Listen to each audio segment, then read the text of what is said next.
the live stream, which linked to the oh, it's too big. I was playing with this earlier and internet gone, she says. No, I've moved. I've moved. Anyway. So here we are. Oh, I better get rid of that LWS across my face. What did you think? I'm going to put the phone lines up if you'd like to phone and comment. So let me just change the numbers. If we can stick to this topic just for a change, that'd be amazing. I think it'd be really useful for us to sort of debrief, find out what we thought about that. I think you'll agree, actually, that I wasn't in any way, shape, or form. I wasn't aggressive. I wasn't. Can see and hear you. Great. um. Let me just. I'm just going to tell you all. Come back. Come back to. Come refresh. Refresh. I think I'll tell them. Refresh. And then you can see me talking. Yeah, it's just insane. So let me just see. I don't know why you can't see me, but ba, ba, ba. Ba-da-da-da-da. Can I just say that picture was not from the school? Just so you know, that picture was not from the school. Okay. Let's see how many of you are with. 74. So you caught up. Well done. Okay, yeah. Thank you to that wonderful mum. She rang into Terf Talk a couple of weeks ago, and I said I'd go, and I went. If you would like me to come to your school, I'm available. This is something that Let Women Speak are going to be doing. If it's a school, if it's a hospital appointment, if it's asking for care for one of your elderly female relatives, if you just need an advocate, if you just need someone to hold your hand metaphorically or actually, and come along with you, somebody who certainly agrees about the sex-based rights of women. Not saying that every single woman that can come along with you knows the laws. She might just be support. We are not, I'm not saying that any of us are experts, but we are 100% on your side. And so this is something that locals will be doing up and down the country. We are also available to sit in. This is just something that I am intending on doing all the time. I'm going to university in a couple of weeks about about an issue sort of like this. So if this is something that you would like help with, please feel free. If any of you want to phone and make a comment, the numbers are there. So if you're in Canada, it's 8888 the rest of the world, 442045152251. I do keep channel hopping, sorry. Hello, good evening. This is Turf Talk Tuesday. My name is Kellie-Jay. You can say who you are, you don't have to. What is your comment about the school situation? Hiya, it's Anna. Hi, and I'm not too far from where you are, but I'm actually going to school tomorrow after I've gone to look at a school for my daughter. And they're like, we're now outside of school. And when I questioned it, I was told that maybe this isn't the school for you, even though we're really inclusive. Jesus. And yeah, I know. And well, when I said, because we've got to look around the whole school, because it's one of these schools that's infants and primary, and you don't have to like reapply at like year 3. And when I said, and I saw the toilets and they were single sex spaces, I said, well, that's encouraging. But when I asked, they actually said, oh no, if a boy identifies as a girl, they use the girls' bathrooms. And I said, well, then that's not single sex spaces then, is it? And that's a problem for me. That's a problem for all these girls. So what is your recommendation on, I'm armed with quite a lot of information, a folder, going there tomorrow to confront the head teacher and the deputy head teacher as well.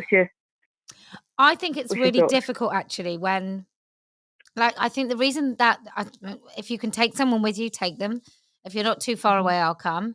But I think actually it's really difficult because you want something from these people, right? As a parent, you haven't even started your relationship with them and you want Yeah. your child to be liked. So there's always that little thing of like not wanting to be a troublemaker, which is why a lot of parents steer clear of it.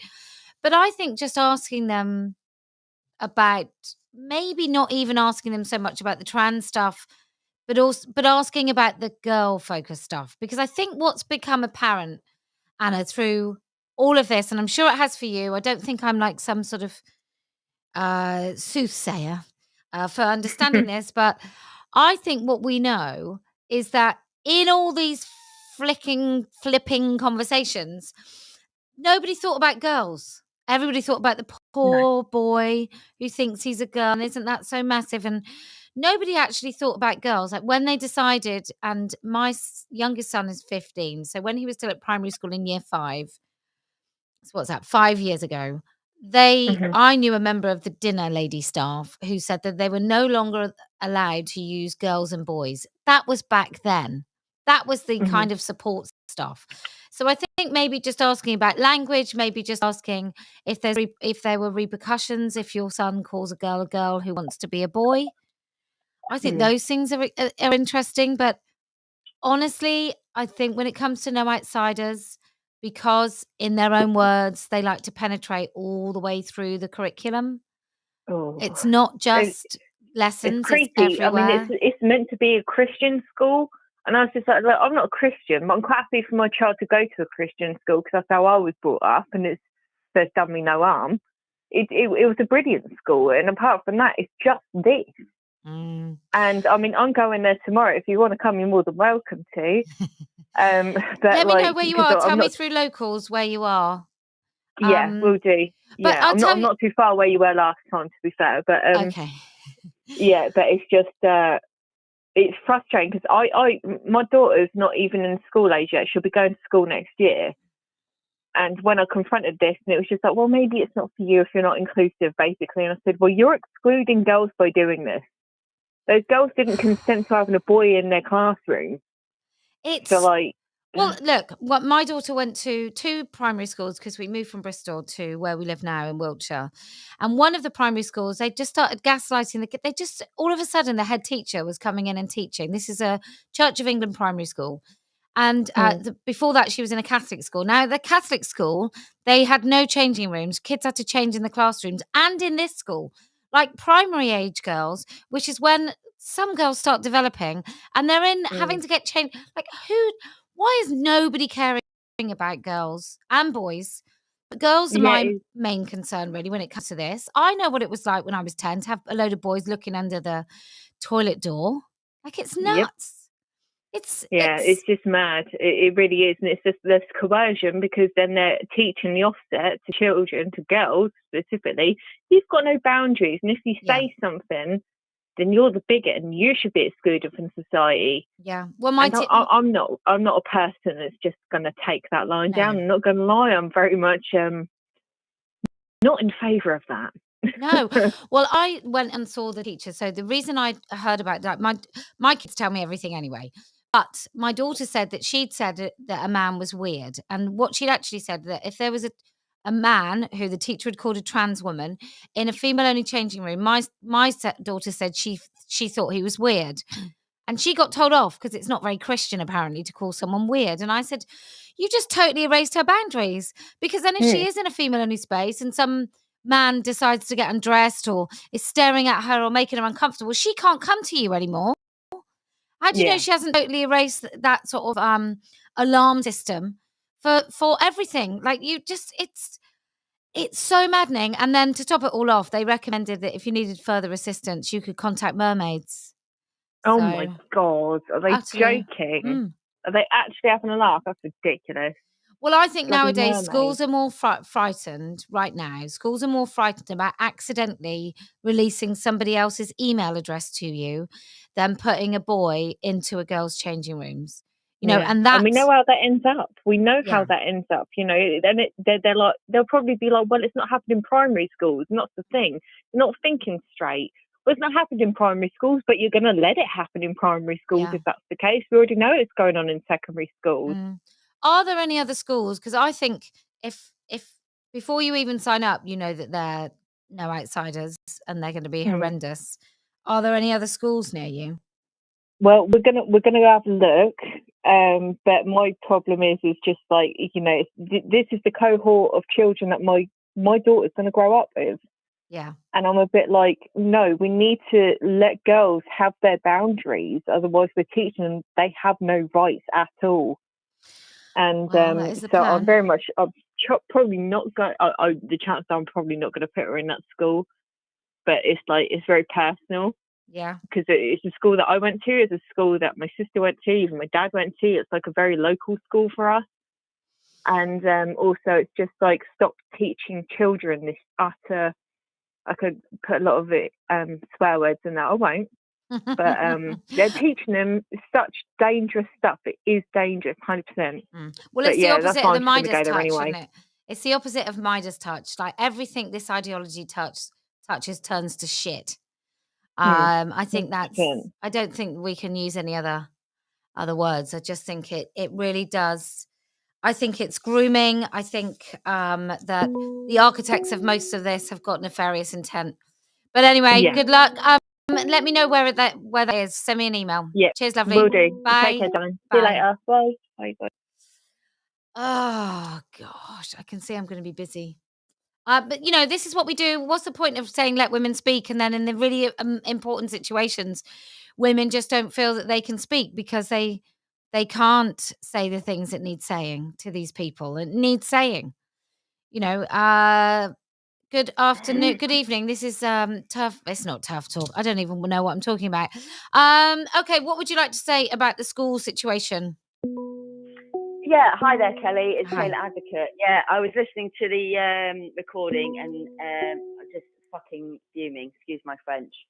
I wanted to say, well, a couple of things. To start off with, I wanted to say I'm more than happy to offer my services as well. I think it'd be great if we can get sort of a bunch of ladies around different areas of the UK that can offer their thing. I'm in South Lincolnshire. I'm willing to drive a certain radius and everything. I'm an advocate anyway. I actually advocate for domestic abuse victims, but I'm used to talking to people like social services. So teachers will probably be a bit of a doddle compared. And I've got, funny enough, I've got a meeting next week with my niece's primary school because I know they're captured. Now, I'm not going to out my niece or my brother to the school because he's just like, it's all just stupid and I'm an idiot talking about it.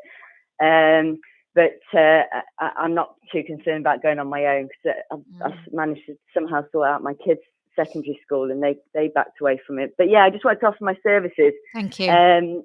If anyone wants to email me, I'm happy to put my email on this because it's not, you know, if I get spammed, it's taylormarie79@outlook.com. If anyone's listening in and they live Nottinghamshire, Lincolnshire, North Peterborough, and need any support, feel free to email me.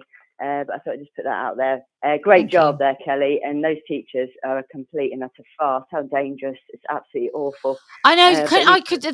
They were just lying. I think often there's many people that I listen to these days, and I think it's a really useful thing just to say you're being really dishonest.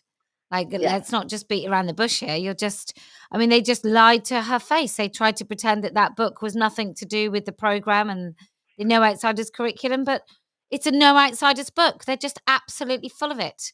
Unbelievable. And like I said, if they, I'm quite happy. If I thought it was useful, I would tell everybody the teachers' names and the schools so that they could be held to account. But I just think it's happening everywhere. I think these teachers are typical. They're not remotely unique. Yeah, no, they're not. No, not at all. Okay.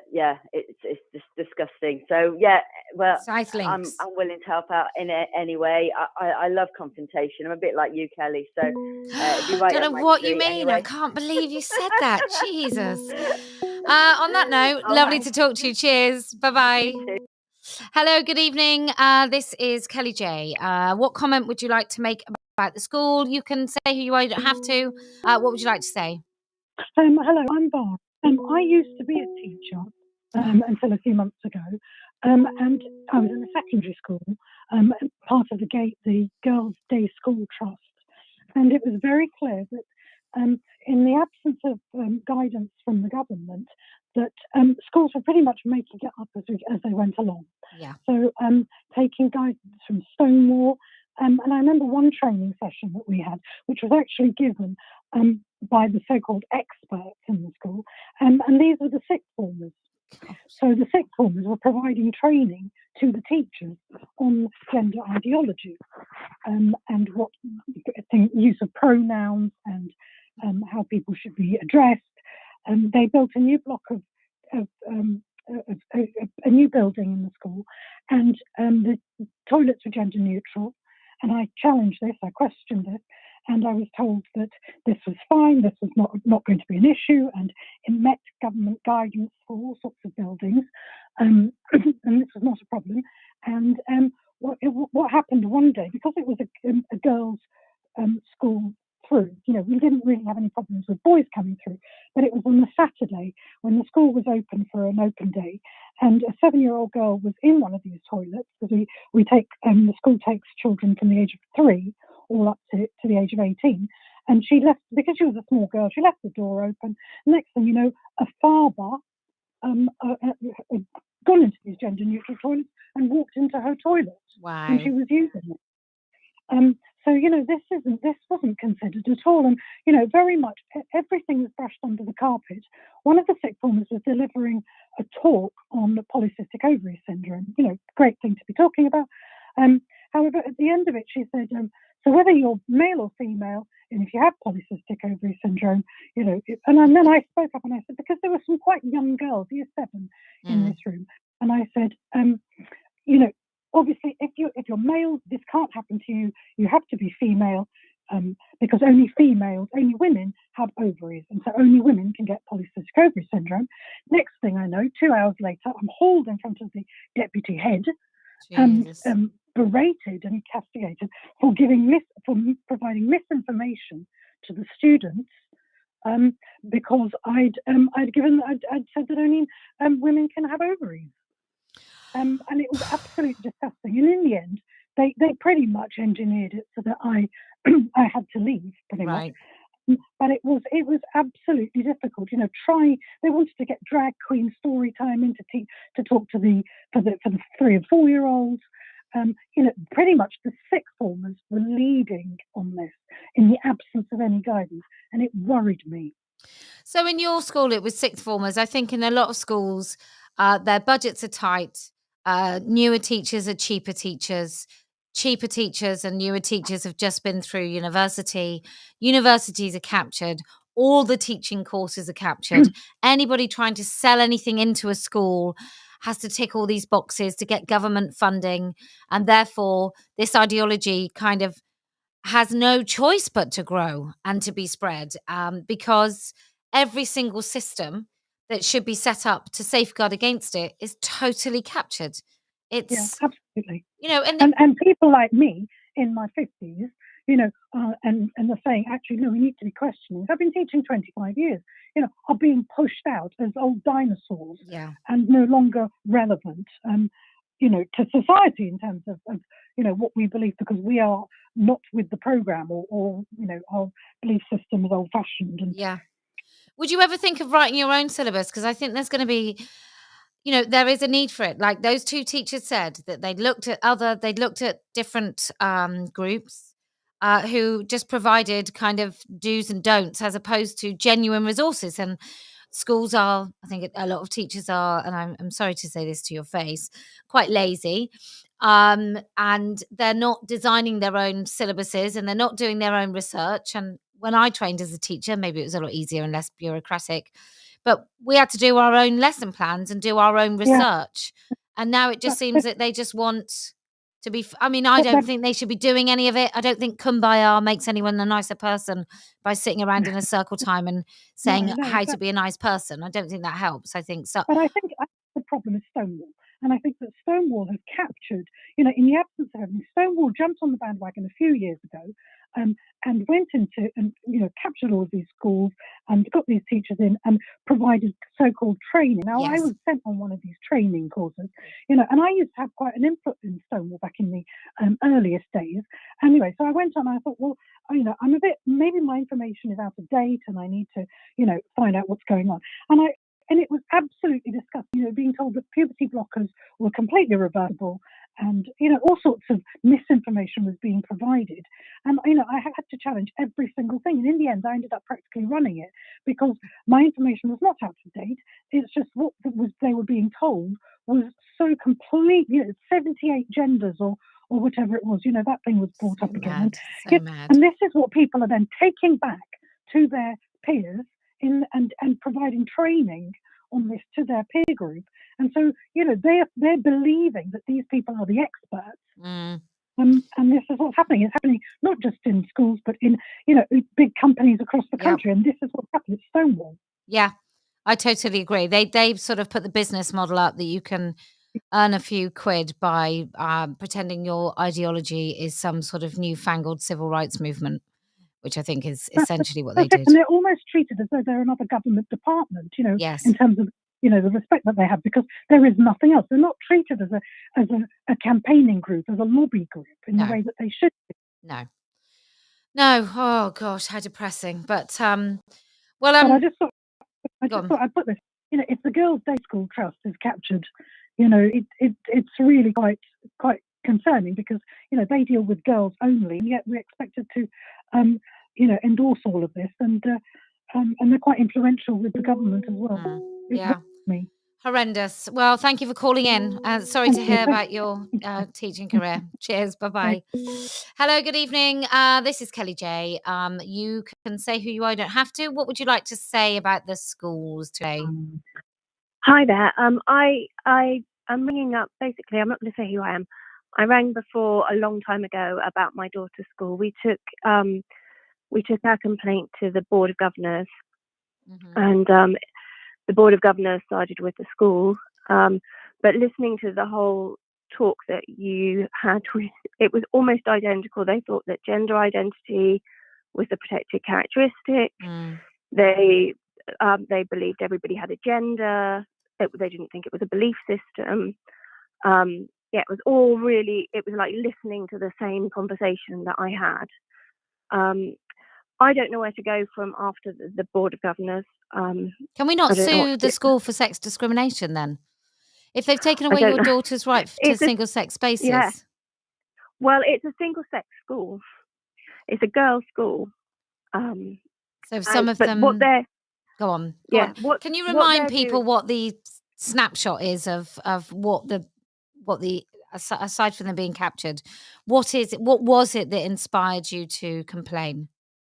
Well, we looked into the part of it was I've been following you for ages, and we looked into. I asked the questions, when we got the stuff about what was going to be taught in each of the lessons, and I said, well, I want to see what's being taught.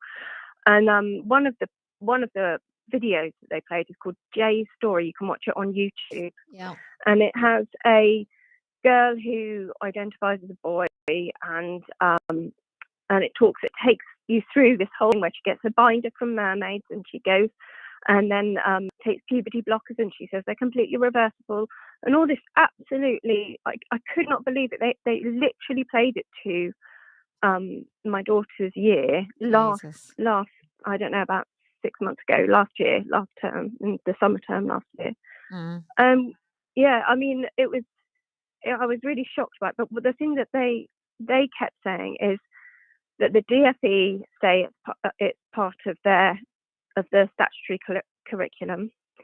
They say that it's endorsed by the WHO, and that so they have to teach it. That was their argument, and I was trying to get them to say, well, this is a belief system, and some people believe in it, but other people categorically don't, and that those people, we know that sex is real. We have evidence for that, but they wouldn't include anything to do with sex in the lesson. It had to all be on gender, and because they thought that would erase trans people, supposedly, if they If only. included anything to do with sex. Maybe But the you're. other, Go on. Carry sorry, on. there was one other thing. I was talking to one teacher later on. This is not at my school, but who, what she had been teaching this, but she then said she hadn't realised that a trans girl wasn't actually a girl. She, when people say trans women are women or whatever, she thought that was just that they were women who thought they were men. Yes, exactly. Right. And that's what she thought she was teaching. And it was really, really recently that she realised that wasn't right. But she'd been teaching it for a long time. I would say if you've complained to the school and the governors, you've got Ofsted, but I think Ofsted are captured. I think you try your luck with the Minister for Education. MP. Sorry? What about the Minister for Education or the schools minister? Oh, I took it to the MP. The MP has given it to gave it to Kemi Badenoch, I think, all the stuff from our school. But I just was ringing up to say where we were up to and what I don't know. I didn't know what else to do really, basically. So I just ringing up to say that. But it was very horrendous. Listening to that conversation was very much almost an identical conversation that we had.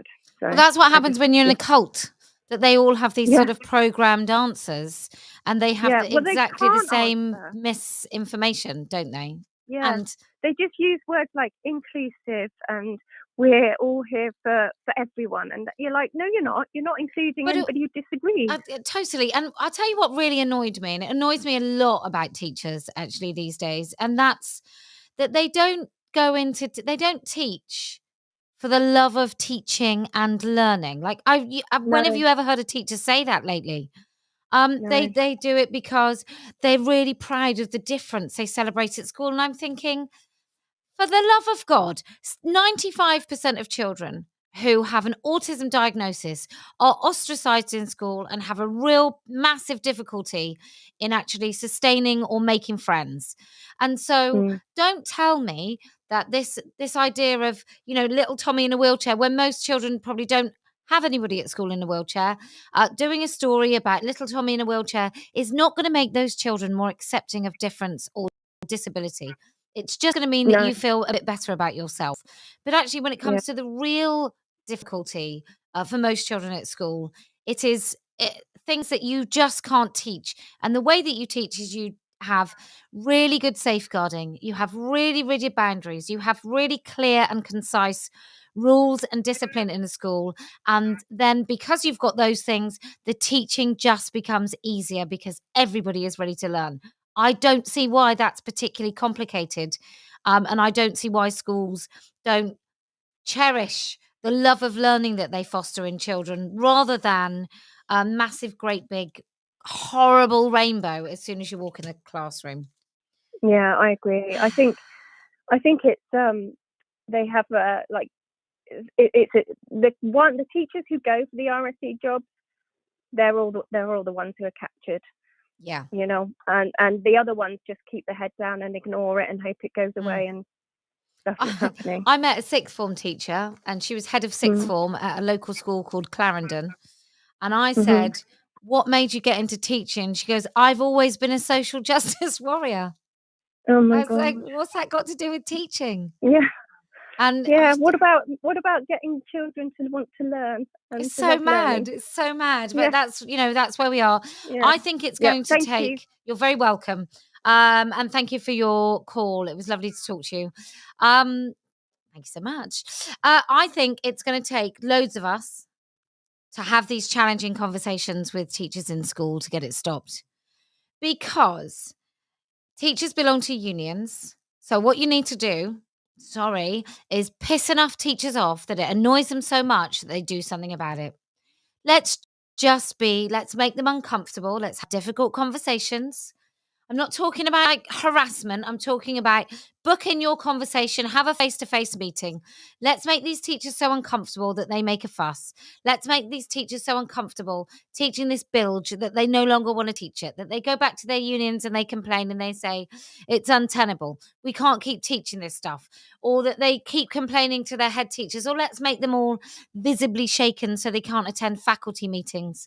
And so maybe they all go off and take a sick day every time a parent goes in with an opinion that might make them feel a little bit afraid with some hurty words. So that's what I think. I think we become the squeaky wheel so that teachers no longer feel that they have a free and easy path to indoctrinating children in schools. And I just think that's how we have to change it. We don't just sit and moan. We don't just do this. We don't just chat about it, but we actually go into schools and we make teachers really feel very uncomfortable about teaching this utter, horrible, and let me just rephrase that we make teachers fearful that if they continue to groom our children, that we will make their lives quite uncomfortable and difficult with conversations where they feel a little bit unsettled that grown-ups have come in and we are putting grown-ups back in the room. We are putting grown-ups back in school policies and we are just not taking this shit anymore. Okay?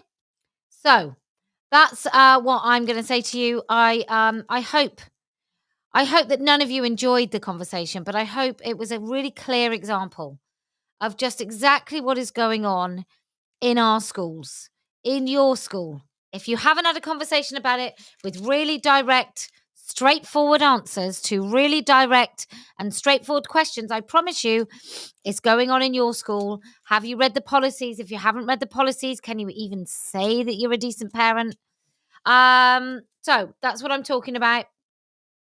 This is not the only thing that's going on in schools. This is not the only ideology. They are forcing down the throats of our children. But by goodness, this is the most egregious lie that they keep forcing on our children. Can you imagine being 9 years old, being a girl? Maybe you started to develop, maybe you need a bra already. And you're being told that the little boy who also wants to come in the girls' toilets is allowed. And if you complain, you're unkind and you're not nice. And in addition to that, your friends won't like you anymore anyway. And your teachers are also on your friend's side. And if you even say anything out of place, somebody's going to come down and you're like a ton of bricks.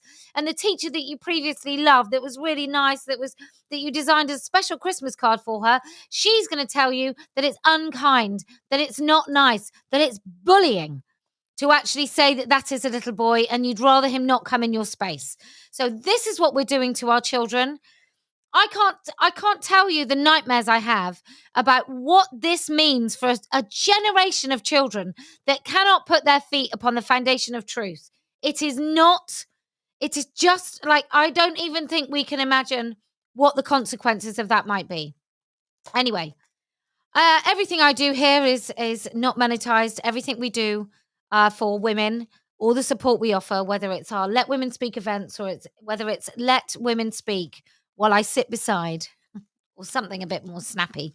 It's absolutely free. All content I do is free because I think the things that I have to say and the things that we need to talk about are far too important to put behind a Substack or a paywall or some sort of subscription or locals. That is not how I fund anything. But what I do rely on is that you wonderful people want to be the billboard, because actually listening to people talk and talking about stuff is not quite enough for all of you. You know that if you are the billboard, then I get to do the things that I need to do. And let me just say, this is my latest billboard.